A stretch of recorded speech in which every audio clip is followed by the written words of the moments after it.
ఆంధ్రప్రదేశ్లో 175 MLA 25 MP స్థానాలకు జరిగిన ఎన్నికల్లో భారీగా ఓటింగ్ నమోదైంది. 78% పైగా పోలింగ్ నమోదైందని ఎన్నికల సంఘం తెలిపింది. ఏపీలో సిటీల నుంచి గ్రామాల వరకు అన్ని చోట్ల ఓటర్లు పోలింగ్కు పోటెత్తారు. ఉత్సాహంగా ఓటు హక్కును వినియోగించుకున్నారు. కొన్ని చోట్ల క్యూలైన్లలో ఓటర్లు ఉండటంతో రాత్రి 11 గంటల తర్వాత కూడా పోలింగ్ కొనసాగింది. అక్కడక్కడ ఘర్షణలు మినహా పోలింగ్ దాదాపు ప్రశాంతంగా ముగిసింది.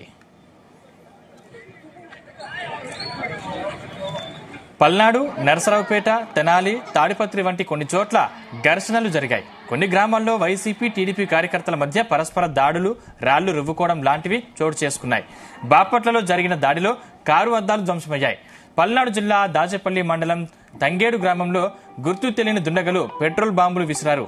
ఇక్కడి రెంటచింతల జట్టిపాడు, రంపూడి మండలం వప్పిచర్ల, అన్నమయ్య జిల్లా రాజంపేట నియోజకవర్గం పుల్లంపేట మండలం దలువాయిపల్లిలో కొందరు దుండగలు పోలింగ్ బూత్లపై దాడి చేసి ఈవీఎంలు ధ్వంసం చేశారు.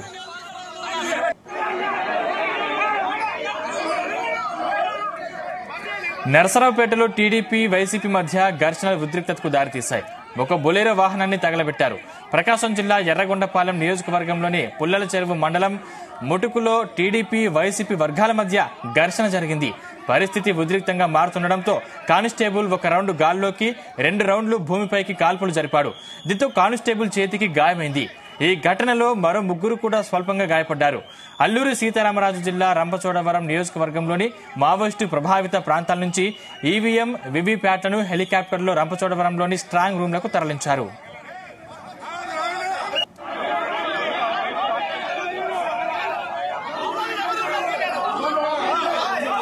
పోలింగ్ ప్రశాంతంగా ముగిసిందని ఏపీ రాష్ట్ర ప్రధాన ఎన్నికల అధికారి ముఖేష్ కుమార్ మీనా తెలిపారు. 78% పోలింగ్ నమోదైందని చెప్పారు. పూర్తి వివరాలు ఇవాళ వెల్లడిస్తామన్నారు. అక్కడక్కడా చోటు చేసుకున్న ఘర్షణలపై కఠిన చర్యలు తీసుకుంటామన్నారు. 1-2 చోట్ల ఈవీఎంలు ధ్వంసం చేసినప్పటికీ వాటిలో ఉండే చిప్లకు ఎలాంటి డ్యామేజీ కాలేదని, అందులో సమాచారం సురక్షితంగానే ఉందని చెప్పారు. ఘటనలపై పూర్తిగా రివ్యూ చేసిన తర్వాత ఎక్కడైనా రీపోలింగ్ జరపాల్సిన అవసరం ఉంటే వెల్లడిస్తామని అన్నారు.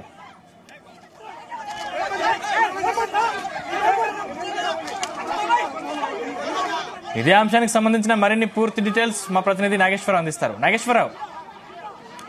సందీప్, ఆంధ్రప్రదేశ్ రాష్ట్రంలో ఉత్సాహంగా, ఉల్లాసంగా ఆ పోలింగ్ నమోదుకి ప్రజలు హాజరయ్యారు అనటంలో ఎటువంటి సందేహం లేదు. దాదాపుగా రాష్ట్ర ప్రజలందరూ కూడా ఆ పోటీకి ఓటేస్తారని చెప్పొచ్చు. దాదాపు ప్రజాస్వామ్య స్ఫూర్తి చాటి చెప్పారు ప్రజలు. గంటల కొద్ది కూడా క్యూ లైన్ లో నిలబడి ఆ వజ్రాయుధం లాంటి ఓటు హక్కును వినియోగించుకున్నారు. ముఖ్యంగా చెప్పాలంటే ఈసారి ఎన్నికలకి గతంలో ఎన్నడూ 4-5 టర్మ్స్ కు లేని విధంగా భారీగా యూత్ ఈసారి ఎన్నికల్లో పాల్గొన్నారు. అది పవన్ కళ్యాణ్ పిలుప, జగన్మోహన్ రెడ్డి మీదన్న సంక్షేమ పథకాల మీద ఆకర్షణ తెలియదు కానీ యువత అయితే భారీగా పాల్గొన్నారు. అలాగే వృద్ధులు, మహిళలు కూడా ఈసారి భారీగా పాల్గొనటం ఒకంత ఆంధ్రప్రదేశ్ లో వజ్రాయుధాన్ని బాగా ఉపయోగించడంలో ఎటువంటి సందేహం లేదు. ఇలా అన్ని వర్గాల వారు చాలా ఉత్సాహంగా ఓటింగ్ లో పాల్గొన్నారు. ఉదయం నుంచి పోలింగ్ కేంద్రాల వద్ద ఆ బారులు తీరారు. గతంలో చూసుకుంటే తెల్లవారుజామున ఓటింగ్ కి వెళ్తే ఆ కొంత ప్రశాంతంగా ఓటు వేయొచ్చు అని అనుకునే వాళ్ళు. అలా కాకుండా ఆ ఎండలు ఎక్కువ ఉన్నా గానీ ఉదయాన్నే వచ్చి ఓటు హక్కు వినియోగించుకునేవాళ్ళు. కానీ నిన్న వాతావరణం మొత్తం చల్లగా ఉంది. ఎక్కడ చూసినా గానీ ఎండలు అంతగా లేకపోవడంతో లేకపోయినా గానీ తెల్లవారుజామున 6-6:30 నుంచే పోలింగ్ కేంద్రాల వద్ద బారులు తీరారు. ముఖ్యంగా వృద్ధులు ఎక్కడ చూసినా గానీ 2 గంటలు 3 గంటలు క్యూ లైన్ లో నుంచి మరి ఆ ఓటు హక్కు వినియోగించుకున్నారు. దాదాపుగా రాష్ట్రంలోని 175 శాసనసభ స్థానాలకు, 25 లోక్సభ స్థానాలకు ఈ ఎన్నికలు జరిగాయి. ఎన్నికలు జరిగిన ఉదంతం చూసుకుంటే ఉదయం 7 గంటల నుంచి సాయంత్రం 5 గంటల వరకు దాదాపుగా 68% పోలింగ్ నమోదైంది. అయితే కేంద్ర ఎన్నికల సంఘం సాయంత్రం 6 గంటల వరకు మాత్రం 68% నమోదైందని ప్రకటించింది. ఓవరాల్ గా చూసుకుంటే 78% ఓటింగ్ శాతం నమోదైనట్టు చెప్తున్నారు. అయితే గత అసెంబ్లీ ఎన్నికల్లో చూసుకుంటే 79.64 ఎన్నికల ఓట్ల శాతం నమోదవగా ఈసారి 78% మాత్రమే నమోదైంది. అంటే దాదాపుగా 2% దాకా గత ఎన్నికల కన్నా ఈ ఎన్నికలకి తేడా అనిపించింది. 2% ఈసారి ఎన్నికలే జనం ఓటేయడానికి తగ్గిపోయారని చెప్పుకోవచ్చు. ముఖ్యంగా చూసుకుంటే రాత్రి సాయంత్రం 6 గంటల తర్వాత దాటినా కానీ దాదాపుగా ఆ 3,000 నుంచి 4,000 మడుకు పోలింగ్ బూతుల్లో ఆ 100-200 మంది ఓటర్లు ఇంకా ఓటేయడానికి బారులు తీరారు. రాత్రి ఆ 8 గంటల వరకు మరిన్ని కేంద్రాల్లో ఉన్నారు. అలాగే 10 గంటలకు కూడా కేంద్రాల్లో ఉన్నారు. ఇంకా చూసుకుంటే రాష్ట్ర వ్యాప్తంగా మాత్రం ఓటర్లు పెద్ద ఎత్తున పోటెత్తారనడంలో అయితే ఎటువంటి సందేహం లేదు. అయితే దీంట్లో ముఖ్యంగా చెప్పుకోవాల్సింది గత సంవత్సరం జరిగిన ఎన్నికలతో పోల్చుకుంటే ఈ సంవత్సరం గత 2019లో జరిగిన ఎన్నికలతో పోల్చుకుంటే 2024 ఎన్నికల్లో తీవ్ర ఉత్కంఠ రేపటమే కాకుండా బాగా ఘర్షణలు జరిగాయి. ఉధృతమైన ఘర్షణలు, ఉత్కంఠమైన ఘర్షణలు జరిగినాయని చెప్పుకోవచ్చు. ముఖ్యంగా తెనాలిలో ఎమ్మెల్యే మీద ఓటరు చెంపదెబ్బ కొట్టింది కూడా రాష్ట్ర వ్యాప్తంగా కాదు, దేశవ్యాప్తంగా సంచలనమైంది. దేశవ్యాప్తంగా ప్రతి ఒక్క న్యూస్ ఛానల్లోనూ ప్రతి ఒక్క పార్టీకి సంబంధించిన వారి దగ్గరికి ఆ ఓటరు ఆ తెనాలి ఎమ్మెల్యే చెంప మీద కొట్టింది వెళ్ళిందని అంటే దేశవ్యాప్తంగా వెళ్ళిపోయిందని అర్థం. దాదాపుగా ఈ ఓటమి సహనం కోల్పోయిన తర్వాతే వైసీపీ ఎమ్మెల్యే దాడి చేశారంటూ టీడీపీ వాళ్ళు అక్కడ పెద్ద ఎత్తున నిదానాలు చేశారు. అలాగే టీడీపీ ఎంపీ అభ్యర్థి, గుంటూరు టీడీపీ అభ్యర్థి పెమ్మసాని సాయంత్రం ఆ ఓటర్ దగ్గరికి వెళ్ళి అతను పరామర్శించారు. అతను పూర్తిగా కోలుకొని బయటకు వచ్చే వరకు అతని పోరాటంలో తాను కూడా ఉంటానని, ఖచ్చితంగా తన వెనుక తాను ఉన్నానని చెప్పి ప్రకటించారు. అలాగే పల్నాడు జిల్లా చూసుకుంటే పల్నాడు జిల్లాలో తీవ్ర స్థాయిలో ఓటు కేంద్రానికి వచ్చిన మొదలు దాదాపుగా రాత్రి 11 గంటల వరకు కూడా ఆ పల్నాడు జిల్లా మొత్తం ఉత్కంఠంగా సాగింది. ఎన్నికలు పెద్ద పెద్ద ఘర్షణలు జరగగా నిద్ర ఒక్క సెకండ్ కూడా కులుపు తీసుకునే అవకాశం కూడా పల్నాడు జిల్లా అధికారులకు లేకుండా చేశారనంటే ఎంత పెద్ద గొడవలు జరిగినాయో మనం అక్కడ అనుకోవచ్చు. ముఖ్యంగా చూసుకుంటే పల్నాడు జిల్లా మొత్తంలో కూడా మాచెల్లలో తెల్లవారుజామున 6:30 గంటల నుంచే యుద్ధ వాతావరణం మొదలైంది. రాష్ట్ర వ్యాప్తంగా జరిగిన ఎన్నికల్లో మొట్టమొదటిగా ఆ పల్నాడు జిల్లా రెంటచిత్తల మండలం రెంటాల గ్రామంలో మొదలైంది. ఇద్దరు బూత్ ఏజెంట్లు లోపలికి రావటాన్ని వైసీపీ బూత్ ఏజెంట్లు అడ్డుకున్నారు. తాము ఖచ్చితంగా ఆ టీడీపీ బూత్ ఏజెంట్లను లోపలికి రానివ్వంటూ వాళ్ళు అడ్డుకోగా మేమెక్కడ కూర్చోవాలి, మేమెక్కడ ఉండాలంటూ బూత్ ఏజెంట్ టీడీపీ తరఫున కూడా ఘర్షణ దిగారు. ఆ ఘర్షణలో మొదలుకొని పల్నాడు జిల్లా మొత్తం రాత్రి 11 మడుగు కూడా అట్టుడిగిపోయింది. అలాగే కారపూడి మండలంలో కూడా ఈవీఎంలు సంబంధించిన ఆ రూమ్ లోకి వెళ్లి పోలింగ్ గదిలోకి వెళ్లి దాదాపుగా పోలింగ్ గదిని మొత్తాన్ని కూడా ధ్వంసం చేసిన పరిస్థితి ఉంది. అలాగే ఈ రాత్రి దాదాపుగా సాయంత్రం 4 గంటల వరకు కూడా జరుగుతున్న భారీ దాడుల దృష్ట్యా ఆ టీడీపీ ఎమ్మెల్యే అభ్యర్థి జోలుకంటి బ్రహ్మారెడ్డి, వైసీపీ ఎమ్మెల్యే అభ్యర్థి రామకృష్ణారెడ్డి సిట్టింగ్ ఎమ్మెల్యే ఇద్దరిని కూడా హౌస్ అరెస్ట్ చేశారు. అలాగే ఎమ్మెల్యే తమ్ముడు పిన్నెల్లి వెంకటరామరెడ్డిని కూడా ఇంకొక ప్రదేశంలో హౌస్ అరెస్ట్ చేశారు. ముగ్గురు కూడా హౌస్ అరెస్ట్ చేసి సాయంత్రం 4 నుంచి బయటికి వదలలేదు. నేటి తెల్లవారుజామున ముగ్గురు కూడా వదిలిన పరిస్థితి అయితే నెలకొంటుంది. అలాగే గురజాల నియోజకవర్గం అయితే ఏకంగా ఆ బాంబు దాడులు జరిగినాయి.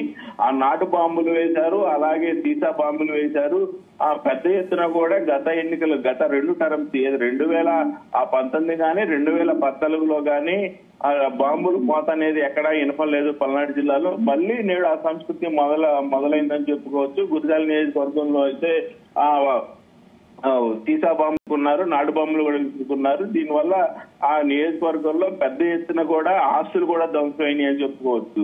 అలాగే మాచల నియోజకవర్గంలో కూడా పెద్ద ఎత్తున వాహనాలను కానీ అలాగే పరిసర ప్రాంతాల పరికరాలను కానీ పెద్ద ఎత్తున విధ్వంసం చేశారు. నర్సరావుపేటలో అయితే ముఖ్యంగా రాష్ట్రంలోనే సంచలనం కలిగించిందని చెప్పుకోవచ్చు. ఆ నర్సరావుపేట పల్నాడు జిల్లాకి ముఖ్య కేంద్రంగా ఉంది, రాజధానిగా ఉంది. అలాగే ఆ నర్సరావుపేటలో పోలీసులు గాలిలో కాల్పులు జరిపారు, రబ్బర్ బుల్లెట్లని వదిలారు. ఎంత ఉత్కంఠంగా పరిస్థితి అక్కడ కొనసాగిందంటే దాదాపుగా 200-300 మంది ఆ టీడీపీ ఎమ్మెల్యే అభ్యర్థి వైసీపీ ఎమ్మెల్యే అభ్యర్థి శ్రీనివాసరెడ్డి నివాసం మీదకి వెళ్లి దాడి చేశారు. ఆయన హాస్పిటల్ ముందున్న హాస్పిటల్ గాని ఇల్లు గాని దానికి ముందున్న వాహనాన్ని కార్ని ధ్వంసం చేశారు, బొలెరో వాహనాన్ని. అలాగే ఇంటిని కూడా భారీ స్థాయిలో ధ్వంసం చేశారు. అలాగే టీడీపీ వారిని కూడా వైసీపీ నాయకులు తీవ్ర స్థాయిలో ఖండించారు. ఆ తగలడు అనంతబాబు వెళ్తున్న వాహనాన్ని అడ్డుకుని వాహనం మీద దాడి చేశారు. అయితే పూర్తి స్థాయిలో పరిస్థితి అదుపు తప్పిందని భావించిన స్థానిక సిఐ మాత్రం ఆ రబ్బర్ బుల్లెట్లతో కాల్పులు జరిపారు. వ్యక్తికి స్వల్ప గాయాలైన పరిస్థితి అయితే నెలకొని ఉంది. అలాగే ఆ పెద్దకురపాడు నియోజకవర్గం అయితే డూ ఆర్ డై అన్న పరిస్థితిలో ఎన్నికలు జరిగాయి. పల్నాడు జిల్లాలోనే పెద్దకురపాడు నియోజకవర్గం ఉంది. దీంట్లో తెల్లవారుజామున 7 నుంచి మొదలైన గొడవ ఆ రాత్రి 11 దాకా కూడా జరుగుతూనే ఉంది. ఒకానొక సందర్భంలో ఆ పోలింగ్ బూతులు కూడా ఏమైతే అన్న ఆ పరిస్థితిలో అంత ఉత్కంఠంగా సాగింది. అలాగే ఉమ్మడి గుంటూరు జిల్లాలో చూసుకుంటే ఒక పల్నాడు జిల్లాలో మాత్రం ఉత్కంఠంగా సాగగా ఆ చదురు మొదురు ఘటనలో చెడు చేస్తున్నాయి. ముఖ్యంగా చూసుకుంటే కృష్ణా జిల్లాలో కూడా పెద్దగా గొడవలు జరగలేదు. చెదురు మొదురు గొడవలు జరిగినా కానీ ఉత్కంఠ పరిస్థితి అయితే జరగలేదు. కానీ చిత్తూరు జిల్లాలో మాత్రం ఆ కొంతమేర ఆ ఘర్షణ ఉధృతంగా అయ్యే పరిస్థితి అనిపించింది. దాదాపుగా ఒక 2-3 గంటలు అక్కడ ఉధృతంగా ఉన్న పరిస్థితి ఏర్పడింది. ఈ లోపు అధికారులు గాని అలాగే ఈసీ మీనా కుమార్ గాని పరిస్థితులను అదుపులోకి తేవాలని అధికారులను కోరగా కొంతమేరకు అది సఫలీకృతం అని చెప్పుకోవచ్చు. అలాగే అనంతపురంలో చూసుకుంటే అనంతపురంలో కూడా ప్రధానంగా జేసీ బ్రదర్స్ టీడీపీ తరఫున వాళ్ళ వారసుడు బరిలోకి దిగగా ఆ వైసీపీ తరఫున తిరిగిన అభ్యర్థిపై దాదాపుగా వాళ్ళు చిన్న సైజు ర్యాలీ చేసుకుంటా వచ్చినట్టు వచ్చారు బైకులు కార్లతో. ఈ నేపథ్యంలో ఎదురుగా వస్తున్న వైసీపీ వాహనాన్ని అడ్డుకుని దాని మీద ఆ దాడి చేశారు. అప్పుడు దాదాపుగా ఉత్కంఠ పరిస్థితి అయితే నెలకొనుంది. దాదాపుగా ఆ సమయంలో అక్కడ 200-300 గుమ్మిగూడిన పరిస్థితి ఉంది. భారీగా కొట్లాట్లు జరిగే అనే అంచనాకు వచ్చారు. ఈ లోపు పోలీసు ఉన్నతాధికారులు తీసుకున్న చొరవతో కొంత మేరకు తగ్గింది. అయితే ఉత్కంఠంగా ఉన్న పరిస్థితిలో ఉధృతంగా ఉన్న పరిస్థితిలో అధికారులు చేసిన కొన్ని సఫలీకృతమైనవి అని చెప్పుకోవచ్చు. అలాగే చూసుకుంటే విజయవాడగా కృష్ణా జిల్లాలో కొంత మేరకు ఘర్షణలు జరిగాయి. ఈస్ట్ వెస్ట్ లో కొంత మేర జరిగాయి. కాకినాడలో కూడా ఆ కాకినాడ నియోజకవర్గంలో కొంతమేర గొడవలు జరిగినా కానీ అదుపులోకి తీసుకొని వచ్చారు. ఈ మినహా ఉత్తరాంధ్రలో కొంతమేర ప్రశాంతంగా ఓటింగ్ జరిగింది. అక్కడక్కడ ఆ చెదురుముదురు ఘటనలు తప్ప మిగతా అంతా కూడా జరిగింది. అయితే ప్రధానంగా చూసుకుంటే రాష్ట్ర వ్యాప్తంగా ఉత్కంఠంగా సాగిన ఆ ఎన్నికలలో ప్రధానంగా వైసీపీ పార్టీ కానీ టీడీపీ పార్టీ కానీ ఇరువురికి కానీ కూడా ఆ డూ ఆర్ డై పరిస్థితి ఉందని చెప్పి ఆ గతంలోనూ అనుకుంటా ఉన్నారు. అయితే ఏదైతే టీడీపీ పార్టీ గెలిస్తే వైసీపీ పార్టీ ఉంటుందని, అలాగే ఆ వైసీపీ పార్టీ గెలిస్తే టీడీపీ పార్టీ ఉండే పరిస్థితి లేదని కూడా ప్రజలు పెద్ద ఎత్తున చర్చ జరుపుతుంది. దాదాపుగా కూడా ఇదే పరిస్థితి నెలకొంది. ఈ నేపథ్యంలో వైసీపీ వారు కానీ టీడీపీ గారు కానీ వాళ్ళకున్న శక్తి వంచన లేకుండా మరీ కష్టపడి నిన్న ఎన్నికలలో పాల్గొనడంలో ఎటువంటి సందేహం లేదు. దానికి తోడు ఆ గతంలో ఎన్నడూ లేని విధంగా కూడా అభ్యర్థులకి 2 నెలల సమయం రావడంతో కొంతమేర వారు కష్టపడ్డారు. దాదాపుగా పూర్తి స్థాయిలో కూడా ఆ ఖర్చు కూడా ఎక్కువైందని చెప్పుకోవచ్చు. 15 రోజులు 20 రోజులు టైం ఉండే ఆ ఎలక్షన్ కి సంబంధించి గతంలో మనం చూసాం. ఈసారి ఏకంగా 2 నెలలు 2 నెలలు గ్యాప్ రావడంతో ఎన్నికలకు సంబంధించి ఆ ప్రజల్లోకి నాయకులు బాగా వెళ్లారు. ప్లస్ ప్రజలకు సంబంధించి తాయిలాలు అందించడంలో కూడా పెద్ద ఎత్తున దానికి సంబంధించి ఖర్చు పెట్టారు. అయితే దీనికి సంబంధించి మొత్తంగా చూసుకుంటే ఆంధ్రప్రదేశ్ లో అయితే గతంలో కన్నా ఇప్పుడు దాదాపుగా 2% ఆ ఓట్లు తగ్గిందని చెప్పుకోవచ్చు. దీనికి సంబంధించి మీనా కుమారి ఈ రోజు కూడా ఆ మీడియా సమావేశం ఏర్పాటు చేసి రాష్ట్ర వ్యాప్తంగా ఎక్కడెక్కడైతే ఈవీఎంలు దెబ్బతిన్నాయో ఈవీఎంలు దెబ్బతిన్న చోట కూడా కొంతమేర కొన్ని చిప్పులు పనిచేస్తా ఉన్నాయి కాబట్టి డేటా ఎక్కడికి పోలేదనుకుంటున్నారు. అలాగే కొన్ని చోట్ల పోలింగ్ ను కూడా అడ్డుకున్న పరిస్థితి ఉంది కాబట్టి పూర్తిగా సమాచారాన్ని ఈ రోజు ఉదయం మీడియా జూమ్ యాప్ ద్వారా అధికారులతో మాట్లాడి తగు నిర్ణయం తీసుకుంటామని ఎలక్షన్ కమిషనర్ మీనా కుమారి చెప్పారు. ముఖ్యంగా పల్నాడు జిల్లాలో కానీ తెనాలి తాడిపత్రి కొన్ని చోట్ల ఘర్షణ జరిగాయి. ఈ పోలింగ్ బూత్ లోకి వచ్చేవారు ఇబ్బంది పెట్టిన నేపథ్యంలో అక్కడ మళ్ళీ రీపోలింగ్ జరిగే అవకాశం ఉందనేది అయితే వినపడతా ఉంది. ఎక్కడెక్కడ రీపోలింగ్ జరిగింది, ఎక్కడెక్కడ అలాంటి అవకాశం ఉండదు అనేది అయితే మరికొద్ది సేపట్లో ఆంధ్రప్రదేశ్ ఎలక్షన్ కమిషన్ మీనా కుమారి వెల్లడించనున్నారు. సార్ అండి. Right, thank you Nageswararao.